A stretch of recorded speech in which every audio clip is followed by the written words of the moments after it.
কারণ সরকারকে টিকে থাকতে দেবে না, সরকারকে পদত্যাগে বাধ্য করা হবে, এই সমস্ত কথাবার্তা এখন পর্যন্ত কিন্তু বিএনপি বন্ধ হয় নাই।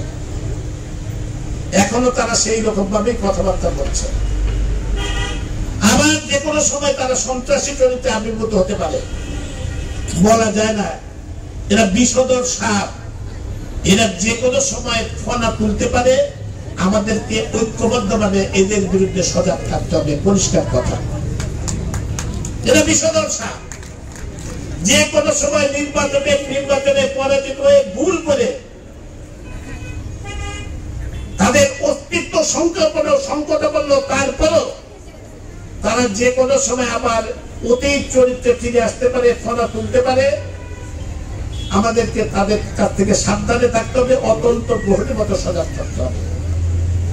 আমাদের মূল টার্গেট হচ্ছে বিএনপি এই অপশক্তি, ৭১-এর ঘাতকদের যাতে যাদের সাথে তাদের সম্পর্ক, তাদের হচ্ছে মূল প্রতিপক্ষ আমাদের। এদেরকে রাজনীতির মাঠ থেকে বিতাড়িত করতে না পারলে রাজনীতি সুস্থ করা যাবে না, সুস্থ করা যাবে না। এরা অসুস্থ রাজনীতি চায়, আমরা সুস্থ রাজনীতি চাই। এরা সন্ত্রাস চাই, আমরা শান্তি চাই।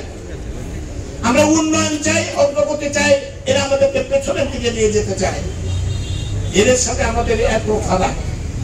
কাজে এদেরকে যতক্ষণ পর্যন্ত আমরা রাজনৈতিক ভাবে নির্মূল করতে না পারবো, বিতাড়িত করতে পারবো রাজনীতি থেকে, ততক্ষণ সুস্থ রাজনীতি দেশে ফিরে আসবে না। এরাই হচ্ছে আমাদের মূল প্রতিপক্ষ। আমরা সবাই সজাগ থাকবো। এরা সবসময় আমাদের মূল প্রতিপক্ষ।